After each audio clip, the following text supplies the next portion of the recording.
Pero ¿quién abrió hoy día? ¿Quién abrió? Ah, la Mora abrió. ¿Quién? ¿Y quién cierra? Mi amiga, la Judith. ¿Y dónde está ella ahora? Después viene. Porque Ah, creo que hay una clase después. Sí, viene ella viene a cerrar como las 8. entiendo. Ok, y después de esta clase hay otra más. Claro. ¿De quién? Es de una clase de Churi Cohen. ¿Julie Cohen? ¿Quién es Julie Cohen? Churi Cohen es una cantante, ¿no? Es que... Creo. Bueno, la cosa es que la mesa del intermedio quedó a la deriva. O sea, la que llegó tendrá que... Pero no, tiene que haber la responsable, no puede ser. Ok, la vamos a... Ok, entonces vamos a comenzar con nuestra clase sobre la construcción de la personalidad desde el punto de vista del Sod. La última clase habíamos estudiado el Yesod HaRuach. ¿Quién? Sí, Nahum, porque estábamos, vamos a comenzar, estudiamos la clase pasada el Yesod HaRuach, vimos la comunicación, ¿se recuerdan? Todos los factores que hay en la comunicación. Y estamos ahora en el Yesod HaMaim. Y el Yesod HaMaim, dice Rabbeinu Chaim Vital, Mimenu Ta'avat Ta'anugim. De ahí viene la Ta'avat de los Ta'anugim, de los placeres. Kichen Hamaim Matzmichin Kol Minei Ta'anug. Porque así el agua normalmente es fuente de producción de todo tipo de Ta'anugim, todo tipo de placeres.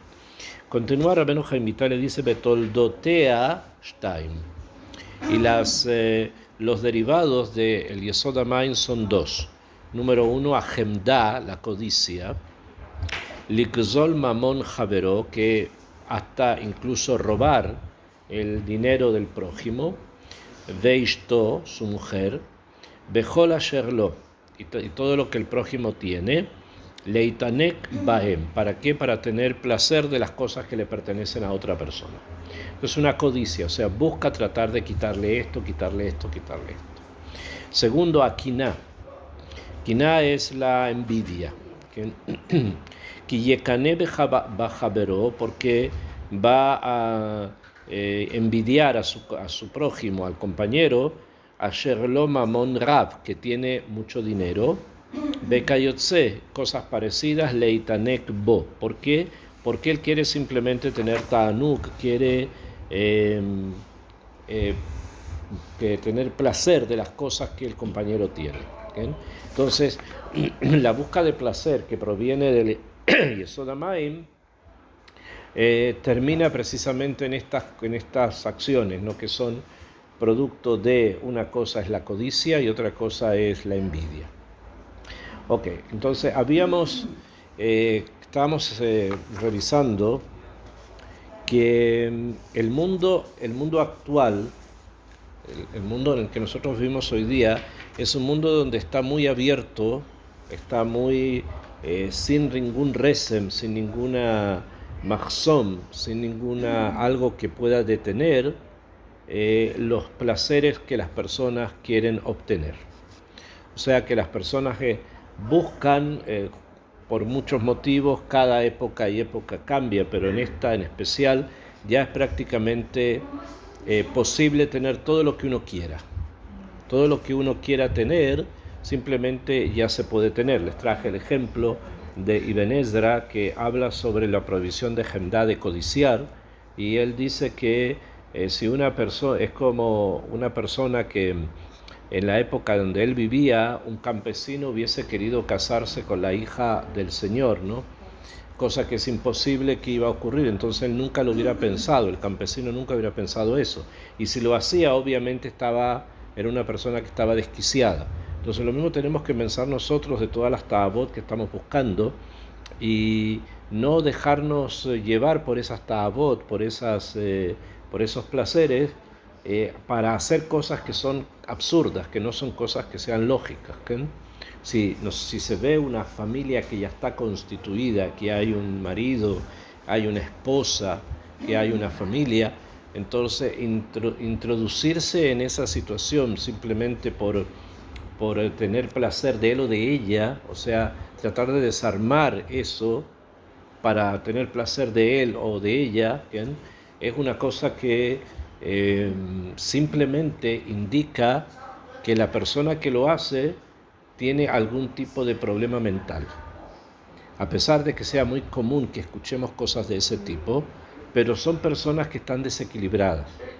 O sea, cuando hay una organización que ya está funcionando, desarticularla es simplemente porque hay un desequilibrio emocional muy grande, que se manifiesta a veces de una manera simple, puede manifestarse de otra forma también. ¿No? Entonces, a introducirse, ser el otro o la otra en una relación es realmente algo que hay que mirarlo con otros ojos. Como dice Ibn Ezra, acá hay una carencia que puede ser producto de una situación mental no sana. ¿Bien? Como en general todas las ta'avot van a esos lugares, que no provienen de esos lugares, de desequilibrios mentales. ¿Bien? Y entonces, yo voy a explicar un poco más esto, también en la perspectiva del Rambam, Maimónides. Él tiene un libro que se llama Shmona Perakim, los 8 capítulos, y él ahí explica varias cosas con respecto al alma, con respecto a lo que el alma quiere, y hay una forma que él estudia, lo que estamos hablando también,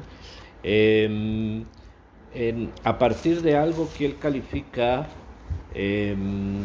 por ejemplo, si nosotros tomásemos una persona que en el paladar de él, cuando él prueba, por ejemplo, la sal, esto le sabe dulce, y cuando prueba la azúcar le sabe salada, entonces entendemos que esta persona tiene algún tipo de trastorno en sus sentidos. ¿Okay? Porque la sal es salada y el azúcar es dulce. ¿No? Entonces, si hay alguien que estos sabores le son distintos, entonces eso quiere decir que él tiene algún problema. Lo mismo que hay personas, ustedes saben, que miran el color rojo y lo ven verde, o ve el color verde y lo ven rojo. ¿Okay? Entonces esos son problemas médicos, ¿okay? Son problemas médicos. Y también personas, por ejemplo, que no tienen, a veces hay personas que no tienen capacidad para poder captar los sabores. Ustedes saben que la lengua capta sabores, pero hay personas que tienen problemas para eso, y esos son problemas médicos. Entonces Maimónides toma esto, que él lo conocía porque él era médico, y lo traspasa esto al tema de las midot, y especialmente de las ta'avot.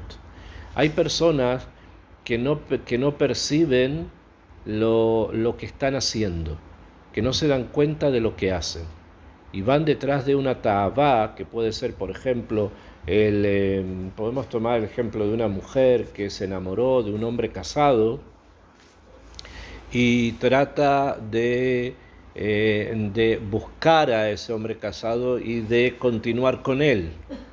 Bueno, esa situación es una situación enfermiza. A pesar de que la queramos, o que las personas la suelen construir sobre, qué sé yo, no sé, se enamoró y hay una cosa así que no puede controlar, y siempre fue, digamos, siempre fue algo que najón. Pero ese tipo de justificaciones son justificaciones también de personas que tienen algún tipo de desequilibrio. O sea, ahí hay algo que es más profundo que simplemente una cosa fortuita de que se enamoró de una persona que estaba casado o casada, puede ser, o él o ella, ¿no? Sino que hay ahí un desequilibrio. ¿Bien? Y eso es lo que el Maimónides trae en su libro. Y hay personas que no se dan cuenta que están frente a una enfermedad, o que no son capaces de captar que en la situación en la que están, que es una situación de enfermedad. Entonces Rabbeinu Haim Vital dice lo mismo. Ir detrás de los placeres, del mundo, es porque hay algo interno que está desequilibrado. Hay algo dentro de la persona que no está funcionando de una manera que sea correcta. y por lo tanto se necesita un tipul, se necesita hacer algo para poder corregirlo. ¿Okay? Estamos hablando de una manera bastante simple, ni siquiera hemos entrado en todas las cosas que son más profundas, pero es así. O sea, el ser humano, así como si tiene sed, bebe, si tiene hambre, come, construye una familia, por ejemplo, y la construcción de esa familia es un marco en el cual él se mueve. Y ese es el marco en el que el que funciona.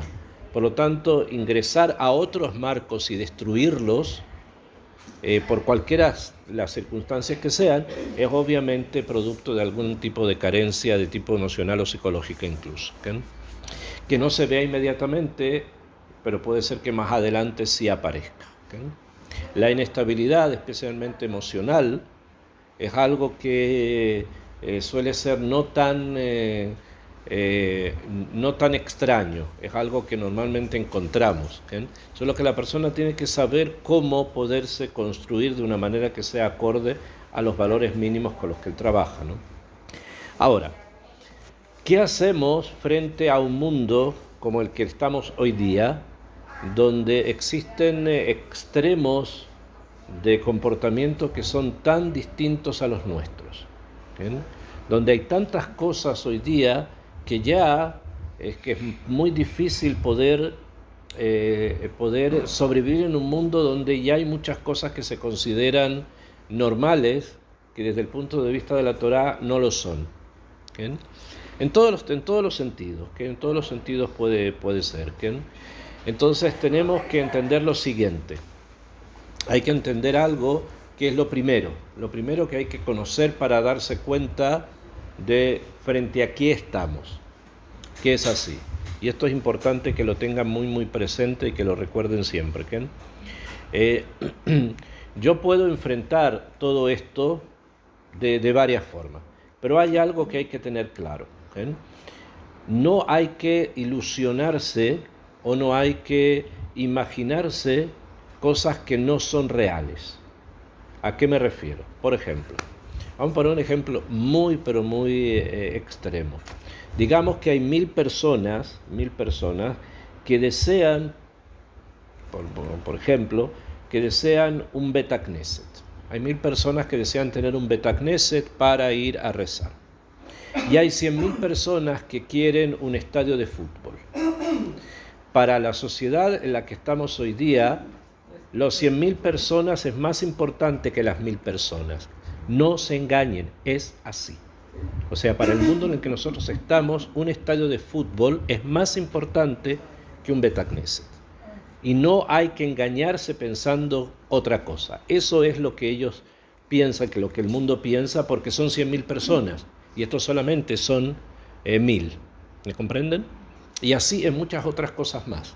Entonces, ¿esto por qué lo digo? Porque a veces las personas no suelen entender ciertas cosas que a veces ocurren frente a una sociedad en la que nosotros vivimos que no es religiosa, donde a veces suelen venir y decir, ¿por qué no existe, por ejemplo, locomoción colectiva en Shabbat? ¿Por qué no hay autobuses en Shabbat en Jerusalén? ¿Bien? Entonces, ¿por qué no hay? Si en esta ciudad viven por lo menos no mayoría, hoy día ya no es tanto, pero una cantidad bastante alta de personas que no cumplen Shabbat. Entonces, ¿por qué aquellos que no cumplen Shabbat no tienen autobuses en Shabbat, por ejemplo? Entonces, uno cae en el juego de la pregunta y empieza como a tratar de buscar algún tipo de explicación o de respuesta. Pero el que te lo plantea no lo planteó como una pregunta o porque algo que él quiere averiguar algo. Para él es obvio que lo que está ocurriendo es una injusticia. Y por lo tanto, la forma de poderlo corregir es a través de hacer justicia. Y eso quiere decir que hay gente buena y hay gente mala. Ellos son buenos, nosotros somos malos. Esa es la forma que lo ponen. Así es la forma que lo ponen. Entonces, lo que tú quieras explicar no es algo que ellos vayan a entender, no es algo que ellos vayan a pensar o entender, porque simplemente ya están mirándolo desde una perspectiva que es que supuestamente hay acá una injusticia. ¿Me comprenden? Y eso avanza a todo lo que ustedes se puedan imaginar, absolutamente todo. ¿Okay? Una persona puede venir, una persona que no cumple Torah o Mitzvot, y puede venir y decir la Keilah, porque así lo suelen llamar, la comunidad LGTB, tiene iguales derechos como cualquier otra persona. Y desde un punto de vista moderno, como ellos lo toman, es así. Tienen exactamente los mismos derechos de cualquier otra persona, por lo tanto, si un hombre se quiere casar con un hombre, es total y absolutamente justo que lo haga. Entonces, ¿tú qué vas a hacer? ¿Vas a empezar a explicar que hay dos lugares en la Torá y que eso se está prohibido por esto, por esto y por esto? Entonces, la situación se transforma en algo muy difícil a veces de sostener. Tomé 2 casos, pero hay muchos más. Alguien puede pensar, ¿por qué en una ciudad, por ejemplo, por qué hoy día hay muchos menos, pero si alguien va, por ejemplo, a Tel Aviv, normalmente muchos de los lugares y restaurantes no son kasher, no ponen ahí que son kasher, y hay otros que sí, ¿sí? O por lo menos hay cierta kashrut mínima que a veces está en ciertos lugares, y las personas pueden volver y seguir a preguntar, ¿por qué si yo no guardo esto, no cumplo esto, no me interesa esto? ¿Por qué me obligan a que sea así? Y esto crea...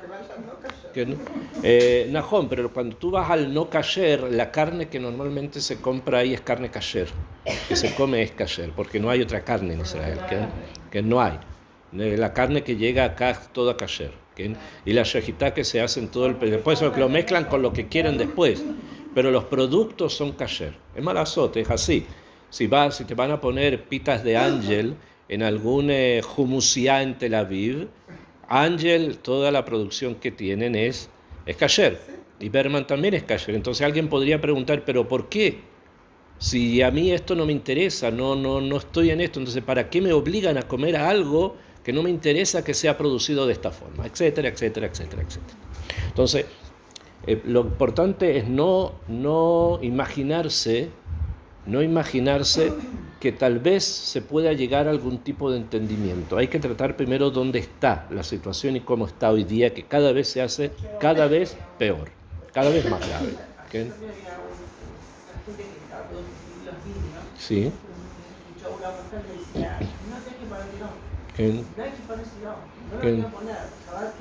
Sí, no, poner en la calle. Ok, es que es así. Y hay que no hay que imaginarse o vivir en una imaginación que esto puede de alguna manera cambiarse si yo voy con una bonita cara y les digo tal cosa o les digo tal otra. Los cambios son lentos, requieren tiempo, requieren educación, requieren muchísimas cosas que no se dan en una discusión en mitad de la calle, que en eso no se da así. Por lo tanto, no hay que imaginarse cosas que no son, hay que ver cuál es la situación actual, que no es muy distinta a la que vivimos hace 200 años atrás, no es muy distinta a la que se vivió hace 1000 años atrás, con otras formas, con otras situaciones, pero es así. Entonces, la pregunta es, ¿qué se hace para lo que ya tenemos no se pierda? Para lo que ya tenemos no desaparezca. Entonces, eso es el mashal que les traje la semana pasada de la muralla. ¿Bien? Muralla. ¿Bien? Hay una muralla que y esa muralla yo abro a quien quiero abrir y yo cierro a quien quiero cerrar. ¿No? Ok, ahora, ¿qué pasa con la muralla, con la famosa muralla? ¿Qué quiere decir la muralla? Que yo me aíslo y ¿qué hago? Construyo un barrio solo religioso, o construyo una ciudad solamente religiosa, o construyo otra ciudad más lejos solamente religiosa, y si esa no es suficiente, una más todavía, etcétera. El problema que hay con eso es que el mundo externo tiene una kriná, tiene una radiación que se introduce por absolutamente todo.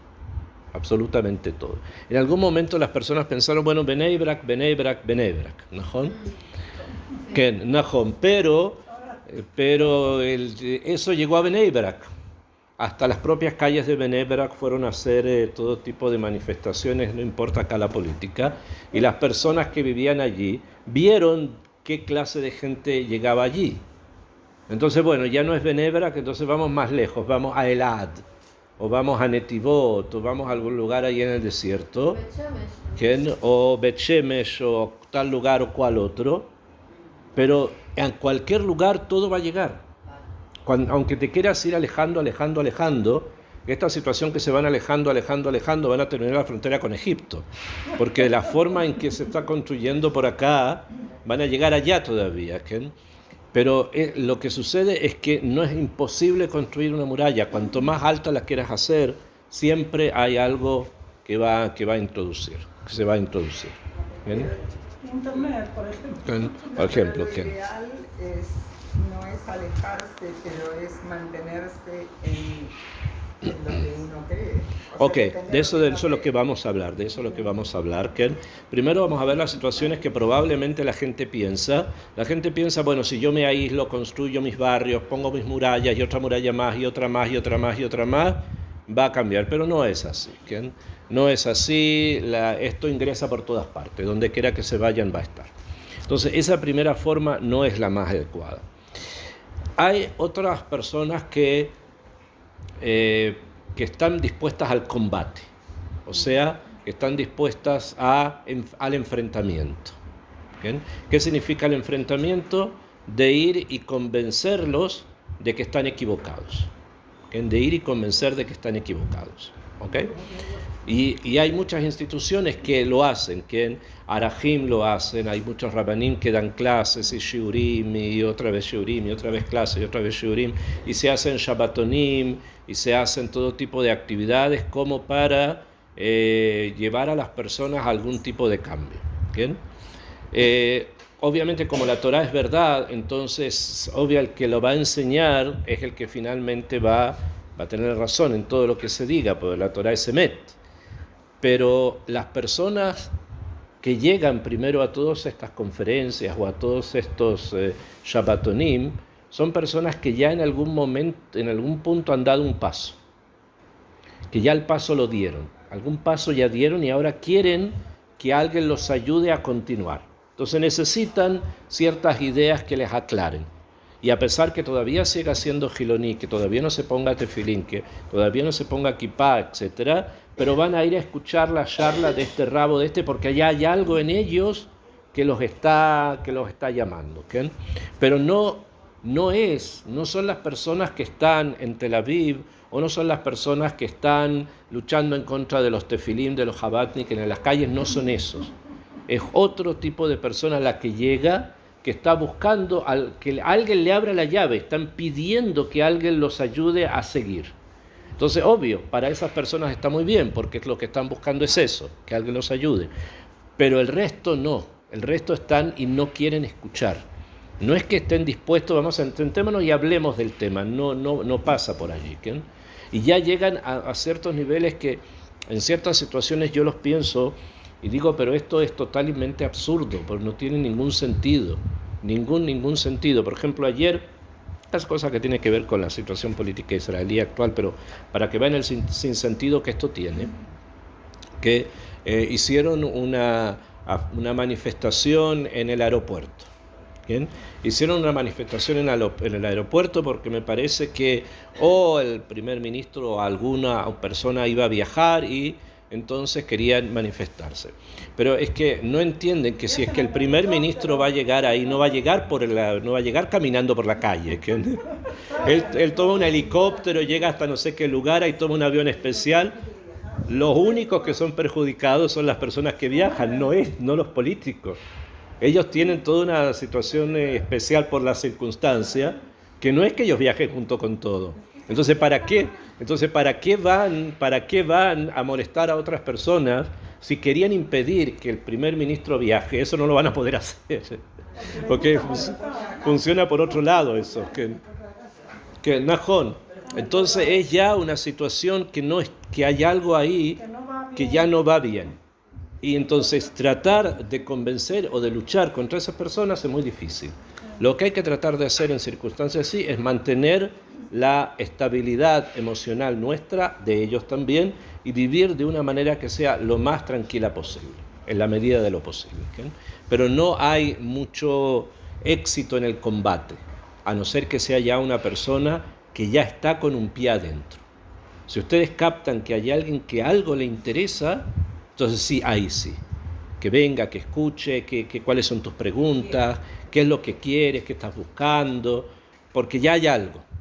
Ya hay algo. Una vez contó una persona, y esto se los he dicho ya varias veces, un sipur muy interesante, de una mujer que volvió en Teshuvá, que era una persona muy alejada, estamos hablando ya hace tiempo atrás en Israel, mucho tiempo atrás, y una vez en un Shabbat aparece una muchacha en un Bet Knesset, en la parte de las mujeres, no religiosa, y entró al Ezrat Nashim, y entonces una de las personas que estaba allí le preguntó cómo te llamas y que necesitas algo, porque en el Shabbat una persona no religiosa es como que algo busca, ¿no? Entonces ella dijo, mira, a mí lo único que me interesa es porque nunca he visto un Sefer Torah, entonces quiero ver un Sefer Torah.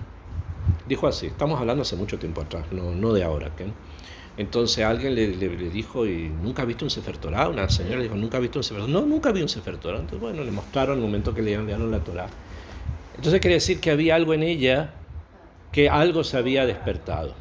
¿Me entienden? Y eso le ayudó a que la invitaran y volvió otra vez, y volvió otra vez, y volvió otra vez.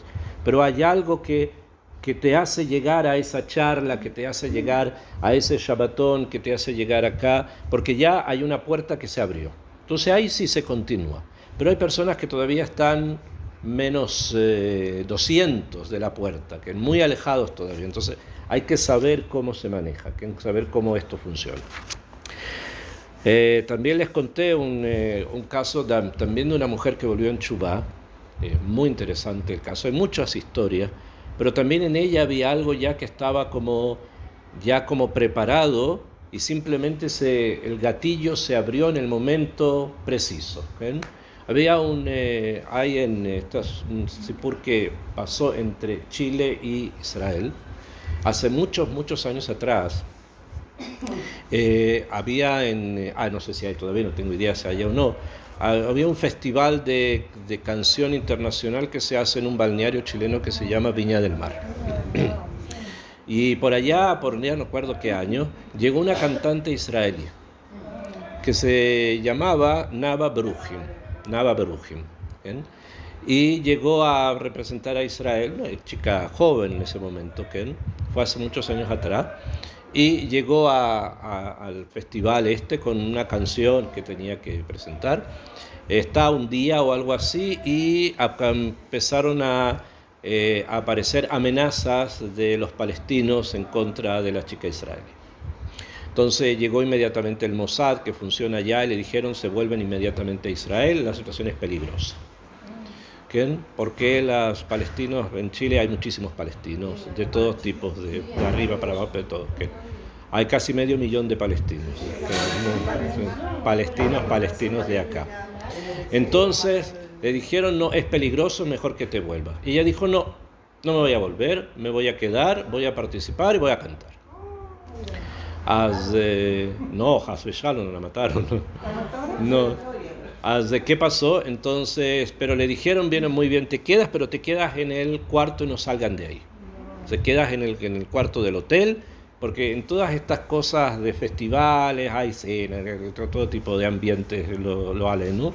Entonces me dijo, te quedas en el cuarto. Okay, entonces se quedó en el cuarto y de pronto se acordó, ella lo cuenta, de pronto se acordó que su mamá, cuando viajó a Chile, la mamá le puso en la cartera le puso un Sefer Teilim. Dijo que haya, por cualquier cosa, ¿okay? Entonces se acordó del Sefer Teilim y empezó a leer Teilim, leer Teilim y sintió que había algo más profundo en todo lo que le estaba pasando, y se abrió una puerta allí a algo, ¿okay? Ella participó, ella cantó y ganó el festival. Salió con el primer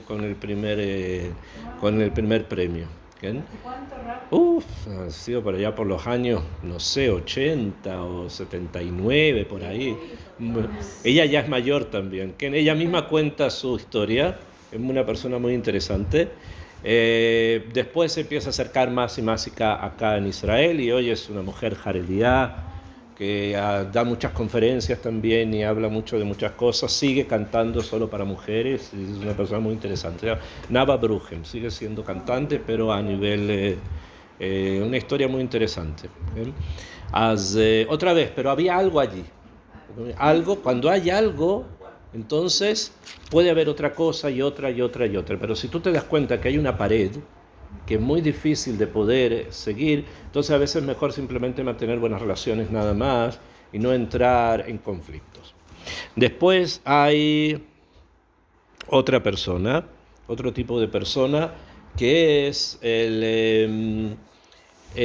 lo que se suele conocer como el Adish. Adish quiere decir una persona que no le importa mucho de nada, ¿bien? Que no le importa de nada, que le da lo mismo. Existen cosas así, siempre hubo cosas así, siempre hubo Gilonim, siempre hubo Datim, siempre hubo conflicto. Yo vivo mi vida, yo compro en el Macolet donde todo Gadatz, yo voy a este restaurante donde todo es kasher, yo voy a esta Betagnese donde están todos mis amigos, mando a mis hijos a esta escuela donde son todos iguales que yo, y etcétera, y que los demás que se la arreglen como pueda, el que sobreviva, el que no, y el que se termine, que se termine, ¿no? Hay personas también así, es como una especie de adishut. Yo vivo aparte en ese sentido, que no es que pone barreras, sino que yo hago mis cosas, que los demás hagan las que ellos quieran. El problema con este tipo de personas es que no se puede vivir, es muy difícil de vivir, y ya lo dije con respecto a la muralla, es muy difícil de vivir desconectado del resto de las personas. No, es imposible. O sea, vivimos en una vida social. Si de pronto se te estropeó algo en la casa y necesitas un instalator, hoy día sí, si estás en Benebrak tienes tu lista de instalator que todos son kasherim, ¿no? Pero si estás en Jerusalén y no sabes, traes de repente a un instalator, puede ser desde árabe hasta una persona, ¿qué vas a hacer? Es el mundo en el que nosotros vivimos, ¿no? Es imposible estar vigilando todo para que todo sea. A veces sí, a veces es posible y funciona bien, pero a veces no. Y cuando ya te entran influencias extrañas, entonces ya las puertas se pueden abrir quizás a qué cosa. Entonces hay que cuidarse de eso. Viene Maimónides y también Rabbeinu Haim Vital y trae una solución, entre comillas, o una forma que la vamos a llamar el desierto, el Midbar. ¿Okay? Ellos hablan del Midbar. Entonces Maimónides, vamos a ponerla por lo más extremo. ¿Okay? Maimónides dice que si una persona, número uno, él dice lo siguiente. Dice que las ta'avot, buscar los placeres del Olam Hazé, de este mundo, solamente están dentro de una persona que carece de Jochma. O sea, una persona que no tiene Jochma es una persona que eso que le falta lo va a llenar de ta'avot. ¿Me comprenden?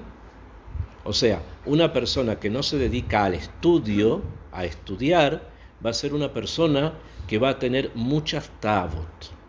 Entre más estudie, menos ta'avot.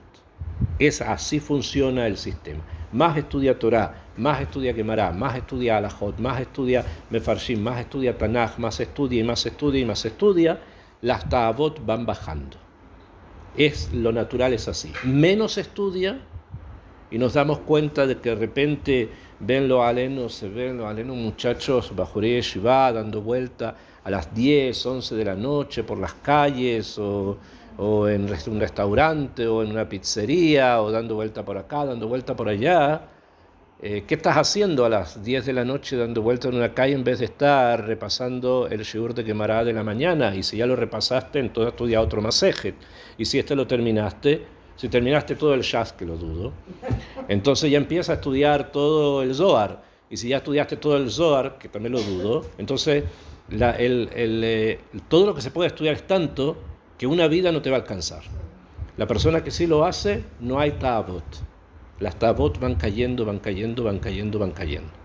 Entonces el Rambam dice así: si una persona siente que no puede sobrevivir en el mundo en el que está, por todas las ta'avot que hay, él da un consejo, pero un consejo extremo que no es algo que podamos realmente hacer a nivel práctico, pero él dice: ándate al desierto y vive solo. Ándate al desierto y vives solo, punto. Hasta que te fortalezcas tanto que puedas volver y traer el desierto contigo a la sociedad. O sea, ¿qué quiere decir esto? Que a veces la persona tiene que fortalecerse él, muy muy fuerte, y va a poder compartir con otros, va a poder vivir con otras personas, va a poder hablar y entablar conversaciones y también puede ser que discusiones con otras personas, pero a él, su luz no se va a apagar nunca. Esto es un nivel muy alto. ¿Me comprenden? Es un nivel muy, muy alto que una persona pueda mantenerse igual, cualquiera. Hablando, por ejemplo, no sé, con una persona que la mitad del pelo lo tiene teñido de fucsia, la otra mitad lo tiene teñido de amarillo y tiene un aro en la nariz y después otro en la boca y tener que hablar, y etcétera, no es fácil. ¿Mejor? Sin embargo, ocurre. Y si realmente nosotros llegamos a ese punto, entonces estamos realmente obteniendo lo que sí se necesita, fortalecernos a nosotros mismos. Somos nosotros los que tenemos que fortalecernos. Rambam dice, no puedes en el ambiente que estás, ándate al desierto, vive solo. ¿Qué quiere decir eso? No es que tengas que hacerlo, sino que fortalecerte a nivel interno. Y después ya puedes volver a tu familia, ya puedes volver a tu grupo, ya puedes volver a tu Keilah, y vas a poder tratar con todos y nadie te va a quitar de tu luz. Vas a ser como una luz que enciende otra, pero la primera no se apaga. Pero si no hay este proceso de educación, entonces uno puede perder su propia luz tratando de iluminar a los demás. Y eso es muy difícil, muy complicado a veces. Que hay personas que tratan de ayudar a otros, pero como no son tan fuertes, se hunde con el otro. ¿Bien? Y eso es importante tenerlo presente. Y especialmente todo lo que tiene que ver con ta'avot, con todo lo que tiene que ver con placeres. Porque es un yetzer muy grande y hoy día es el yetzer que da vuelta por todos lados. Entonces hay que cuidarse. ¿Ok? Tov, dice Rabbeinu Haim Vital que él también habla del tema del desierto, de que la persona tiene que tratar de fortalecerse, como se fortalece uno en el desierto. ¿Por qué hablan del desierto? Porque si tú te vas solo al desierto, lo tienes que hacer todo, absolutamente todo. ¿Okay? Si alguna vez le sale ver, porque uno se puede aprender de todo, ¿no? Cualquier cosa se puede aprender. Pero si alguna vez le sale ver, hay a veces sirtonim que suelen dar vuelta en las redes sociales, de personas que han construido una casa en mitad del desierto, o que han construido una casa en una montaña. Y el tipo filma todo lo que va haciendo, cómo cortó los árboles, cómo los unió, cómo hizo esto, cómo hizo hasta que tiene terminada su casa. ¿Okay? Eso es en punto tal vez más plástico para verlo, lo que el Rambam está diciendo. Cuando uno vive solo, lo tienes que hacer todo tú. Todo lo tienes que hacer tú. ¿Okay? Si una persona, incluso en nuestro mundo, vive solo y la comida la tienes que hacer para ti y la limpieza la tienes que hacer para ti, todo lo tienes que hacer para ti, entonces te acostumbras a poder tener una fuerza interna mayor que la que tienen otras personas que dependen unos de otros. ¿Me comprenden?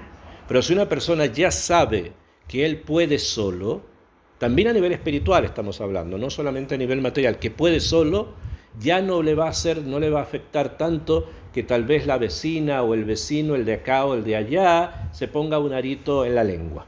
¿Okay? ¿Por qué? Porque él sabe que puede solo también. Solo, con Hashem, ¿no? Obviamente. Eso es algo que hay que tener presente y tratar de vivir así, ¿no? ¿Tiene mucho calor? Podemos poner más. Está encendido, sí. ¿Está qué? ¿Está fresco? Sí. No, pero a veces se enciende porque está prendido. ¿Okay? Entonces ese es el tema. Lo mismo que si una persona vive sola, tiene la capacidad y la fuerza para poder manejarse solo, sin que le importe el mundo, también a nivel espiritual. La persona puede llegar a tener esa fuerza que Kadosh Baruj Hu le da para poder tener esa capacidad de convivir con muchas personas sin perder nada. Pero si no, porque hay personas que necesitan del otro. ¿Cuál es el problema de necesitar de otra persona? que si yo necesito de otra persona voy a tratar de complacerlo, lo que en hebreo se llama le ratzot. Le ratzot significa complacer al otro. Y si la otra persona le gusta, por ejemplo, salir a comer a un restaurante que en el kashrut no es tan bueno, pero como quiero le ratzot, como quiero complacerlo, voy a ir yo también. ¿Me comprenden? Y eso va bajando. Dice, bueno, voy a ir yo, voy a tomarme una Coca-Cola, no voy a comer. Después de 3-4 veces ya la Coca-Cola dejó de ser Coca-Cola y ya aumentó otra cosa más. ¿Qué? Ensaladas. ¿Qué? De la ensalada ya pasó a otra cosa, etc. ¿Por qué quiero complacerlo o complacerla? ¿Qué? Entonces, si está fuerte, esas cosas no ocurren. Un consejo, un tip interesante que suelen traer cada vez que hay situaciones, todos las tenemos, en donde familiares a veces no cumplen menos, o las situaciones que puedan darse. Los jajamín recomiendan algo muy interesante, y piénsenlo, que siempre jueguen a local, nunca jueguen a visita. ¿Entendieron? Nunca jueguen a visita, que sea siempre local, que los invites tú. Tú invita, aunque te cueste más, aunque tengas que preparar, aunque tengas que hacer, si quieres mantener una buena relación, que sea kasher además, invita tú. ¿Okay? Que sea tu casa, son tus condiciones, es tu mundo, y la persona obviamente, no vayas tú. Es más fácil ir, obviamente, mucho más fácil ir, porque no cocina, no hace, no esto, no prepara, no gasta, etc. Pero se pierde más. En cambio, si tú invitas, cuando una persona va a la casa de otra persona, obviamente trata de comportarse menos como la otra persona. ¿Okay? Y si no lo hace, tú puedes decirle, bueno, es tu casa, ¿no? O sea, es una forma de vivir. ¿Okay? Entonces, jueguen siempre al local. Eso siempre ayuda. ¿Bien? Eso siempre ayuda. Ahora, vamos a pasar al último yesod, que es el yesod afar. O sea, el yesod de la tierra. Del yesod del afar viene una característica que a veces se encuentra en nuestros días, que es la tristeza. Del yesod del afar viene la tristeza. Afar significa polvo, la tierra, polvo. Viene la tristeza, en hebreo se dice atzbut, la tristeza, o la melancolía, que las personas... Terminamos con el agua, ¿okay? Y ahora vamos a pasar al tema del afar, de la tierra, el yesod afar, el cuarto, que es la melancolía. O sea, la depresión y ese tipo de características. ¿Cuáles son las consecuencias de este yesod? Dice Rabbeinu Chaim Vital, Hu atzlut lekayem Torah. Trae la pereza para cumplir mitzvot. Ve a mitzvot mipenei atzvuno al sagat kinyanei heivlei aulamazeh o a la isurim abaim alav. ¿Por qué? Porque a la persona le cuesta mucho, cuando tiene esto dentro suyo, le cuesta mucho alcanzar algún tipo de éxito. Le cuesta alcanzar el éxito. Como le cuesta alcanzar el éxito, entonces todo en él se transforma en isurim. Todo en él se transforma en dolores o en cosas trágicas. Ahora voy a darles ejemplos, van a poder entender. Beino sameach bejelko beshum davar. Son personas que no se alegran con lo que tienen en nada, en absolutamente nada, porque siempre puede ser mejor. ¿Quién? Es la persona negativa. ¿Quién? Tóxica. Hace gente tóxica. ¿Quién? Como dicen hoy día. Tóxico. ¿Quién? Pero tóxico puede ser el otro también, ¿no? El que anda buscando placeres y todo lo demás también es tóxico. ¿Quién? Este es porque te tira abajo. Todo es nada, no está contento con absolutamente nada. Gam eino lotis ba osher. Como dicen los sabios, el ojo de él nunca se satisface. Siempre puede ser algo, está bien, se ve ceder, como dicen acá, se ve ceder, pero puede ser mejor. Eso a nivel material, pero también puede ser a nivel personal. ¿Cómo te llevas, Najón? O cómo es tal persona, cómo te llevas con tu pareja, o esto, marido, hijos, etc. Fantástico, pero... ¿qué? Por eso, los sameach bejelko beshum davar. ¿ok? Ahora les voy a explicar cómo funciona cómo funciona la mente de estas personas. ¿Okay? Hay una característica que a veces ocurre que hoy día tiene nombre, que hoy día le ponen nombre, pero está presente mucho en muchas personas, que es lo que en hebreo se llama la leit karben,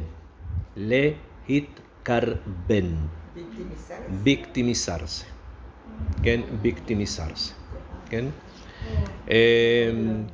¿Qué significa y de qué se trata?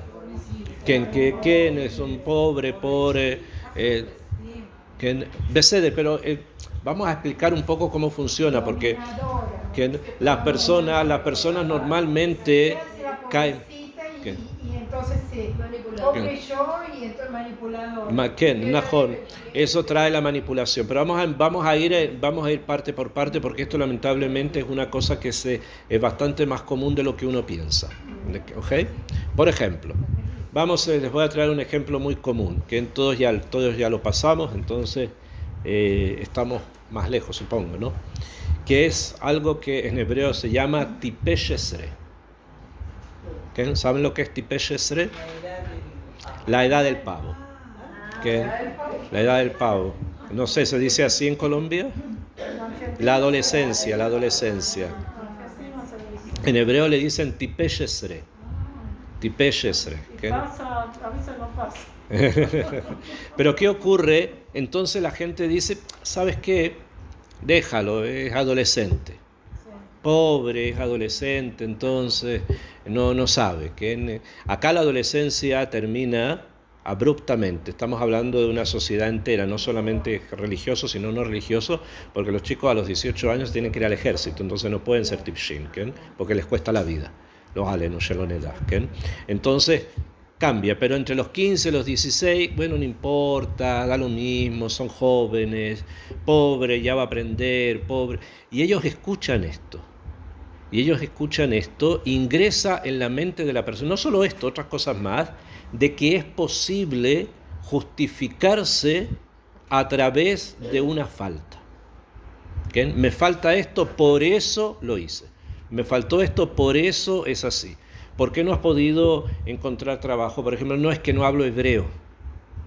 ¿Y qué? ¿Qué si no hablas hebreo? Habla con las manos. No porque voy a tal oficina y no me atienden. Anda a la oficina y hago un escándalo. No, pobre, a mí me enseñaron que si falta algo, esa es la causa. ¿Me comprenden? Pero eso se mete en la cabeza y la persona lo va en todas partes. ¿Cómo te va a nivel de pareja con la pareja que te casaste? Pero a mí me enseñaron que, que la mujer tiene que aguantar todos los golpes. O que los hombres no lloran. Entonces, a pesar de que estoy muy apenado, tengo que mantener una imagen, porque si no, pobre de mí, ¿qué me pasa si yo lloro? Por ejemplo, que de un lado y del otro. Cosas que son shtut a veces, pero cosas reales que ocurren, pasan, están, se presentan. ¿Me comprenden? Entonces hay que tratar de saber cómo enfrentar ciertas cosas. Hay dificultades que son reales, pero hay otra cosa que se llama leit karben, victimizarse por esa situación. ¿Bien? Y por eso a veces resulta muy raro y a las personas les cuesta a veces entender. Voy a poner un ejemplo bastante interesante y apréndanlo, que por ejemplo si una persona quiere pedir algún tipo de beneficio por algún tipo de handicaps, por algún tipo de defecto que la persona puede tener, entonces sí, hay leyes con respecto a eso. Se va a una obed social, a una trabajadora social, esta te lleva a otra cosa y empiezan una serie de veidot. Una reunión, después otra reunión, después otra reunión, después otra, en una burocracia que parece no terminar nunca. Pero en cierto sentido es correcto. ¿Por qué? Porque ellos quieren ver objetivamente qué es lo que está ocurriendo. Tú, el que está con el defecto, no lo ve. Él dice, mira, yo necesito una ayuda porque no me puedo manejar ni aquí, ni aquí, ni acá. Najón, pero vamos a ver si eso es así. ¿Pero cómo que vamos a ver si es así? Porque lo estoy sufriendo yo, no lo estás sufriendo tú. Sí, lo estás sufriendo tú, pero vamos a ver si es así. Y a veces se transforma en algo muy duro, pero puede ser que sea necesario. ¿Por qué? Para no caer en la victimización, porque las personas que tienen algún tipo de defecto, cualquiera que este sea, son personas de derecho, no de lástima. ¿Me comprenden? Las personas que tienen algún tipo de defecto no son personas que haya que tener con ellos lástima. Hay que tener con ellos un derecho. Este es el derecho que tienen, ese se le va a dar. ¿Me comprenden? Y eso crea una sociedad muchísimo más bría, muchísimo más sana. ¿Bien? Lo mismo con otras cosas también, a niveles personales, relaciones con el marido, con la esposa, con los hijos. No se puede victimizarse a uno mismo y pensar o decir delante de alguien, mire, estos son los hijos que me tocaron, estos son los hijos que tengo, ¿cómo fue que llegué a tener esto? ¿Qué habrá hecho yo para merecer una cosa así? ¿Bien? Etcétera, etcétera, etcétera, etcétera, etcétera. ¿Bien? Najón, o espera cuando tú tengas hijos, ¿qué va a pasar entonces? ¿Qué te van a hacer a ti? ¿Por qué me estás haciendo esto? Yo que me sacrifiqué y hice. Toda esta verborrea no lleva a ninguna parte, absolutamente nada. Hace mal a los dos, porque el otro también aprende que se puede victimizar. El hijo también va a aprender que puede también apelar a los errores para cubrirse, ¿okay? Para decir, lo puedo hacer, ¿por qué? Porque yo fui el que le tocó. Entonces, como yo fui el que le tocó, entonces puedo portarme mal. ¿Okay? Pero no puede funcionar así. Se necesita mucho tiempo para cambiar también. No es posible cambiar de un día a otro. Son cosas que van lentamente y que necesitan mucha siatá dishmayá, mucha ayuda de Akadosh Baruj Hu para poder primero darse cuenta en dónde estamos cayendo y tratar de no avanzar en ese tipo de comportamientos que no son buenos. ¿Okay? Entonces, ahora, esto es una cosa, la victimización. Después de la victimización viene la tristeza. Y la tristeza lo que crea es pasividad. O sea, la persona deja de actuar. Porque si estoy triste, dejo de actuar, porque estoy triste, no actúo. Tengo el permiso de no hacer porque estoy triste. ¿No? Tengo el permiso de tal vez no estudiar porque estoy triste. Tengo el permiso de no, entre comillas, no ponerme tefilín porque estoy triste. Tengo el permiso y uno empieza a darse todo tipo de permisos porque uno está triste. ¿No? Pero no es así. En ningún lugar está escrito, es pnimí, interno, que si tú rezas y haces todo lo que la Torah te dice, va a crear una simjá pnimí interna. Pero eso no quiere decir que si estás triste no lo vas a hacer. Hay cosas muy específicas. Si eres Abel, antes de que entierran a la persona, ok, no cumples mitzvot y después tiene una serie de cosas que tienes que hacer. Pero está todo regulado. ¿Okay? Todo regulado para que no caigas en un marejet, en un sistema que no es el barí, que no es el correcto. ¿Comprenden? Entonces es importante eso. Y la tristeza es una enemiga muy grande. Es una enemiga muy grande porque no nos permite avanzar. Nos mantiene abajo, siempre abajo. No permite que la persona avance. Por lo tanto, hay que tratar de hacer lo posible por estar alegre. Ustedes me pueden decir, pero ¿cómo puedo estar alegre? ¿Cómo puedo tener alegría? ¿Ven? ¿Cómo puedo tener simhat haim? Todo el mundo habla de simhat haim, alegría de vida, alegría de vida. Si me pasa esto, me pasa esto, me pasa esto, me pasa esto, me pasa esto, y la lista sigue y sigue y sigue y sigue y sigue y sigue. ¿Ven? ¿Cómo se para? ¿Cómo se detiene eso? Yo tengo simhat haim. ¿Cómo se hace eso? Rabenu Arizal y Rabenu Haim Vital, ellos van a dar un consejo, ¿okay? Que es un consejo que yo creo que es importante que lo tengamos presente, a pesar que al principio no lo entendamos. Pero hay una de las cosas que da más Simhat Haim, es sentir la presencia de Akadosh Baruj Hu con nosotros. Sentir a Kadosh Baruj Hu con nosotros es algo que da Simhat Haim. En los hombres tal vez sea un poco más fácil, porque por ejemplo los hombres van al mikve constantemente. Y ir al mikve es sentir a Kadosh Baruj Hu contigo. Entonces eso te produce una cierta alegría. Hay una cierta situación de equilibrio, no es una alegría sino de equilibrio. Las mujeres solamente van cuando están en los periodos en que tienen que ir, si no generalmente no van, ¿no? Pero sentir a Kadosh Baruj Hu con ustedes es algo importante. Por ejemplo, cuando se encienden las velas de Shabbat. cuando se encienden las velas de Shabbat, se pone tzedakah, entonces sientan que Akadosh Baruj Hu las está escuchando. Siempre escucha, pero nosotros está tan ocupado con los ruidos del otro lado que no sabemos. Pero ahí está. O cuando, por ejemplo, se hace Afrashat Jalá. O cuando se pone, por ejemplo, la tmuná de algún tzadik en la casa. O de alguien que fue importante en Torah. La tmuná de un tzadik en la casa, por ejemplo, no es Hashem, Hasbe Shalom, pero hay una presencia de algo distinto y diferente. ¿Quién? Najón, la misma tefilá, que obviamente. ¿Quién? Sentir que Kadosh Baruj Hu está contigo. Puede ser leyendo un perek de Teilim o teniendo el sefer de Teilim en la casa. Hay quien dice que una segulá, tener el Zohar en la casa es como tener un sefer Torah. Sentir que Kadosh Baruj Hu está contigo. Ir al Bet Knesset, estar en un Bet Knesset, es sentir que Hashem está contigo. Eso da alegría. Ellos dan acá muchas segulot, hay que hacer esto, hacer lo otro, etc. Pero vamos a ir parte por parte. ¿Qué? Ir a los kvarot, por ejemplo, de los tzadikim, también es algo muy importante. ¿Por qué? Porque eso te entrega a ti una cierta alegría. Hay una cierta alegría de ir, después que uno vuelve de allí se siente como más pleno. Hay una cierta cosa que te da plenitud. Y eso es importante poderlo adquirir y construir. Top, les dejo preguntas.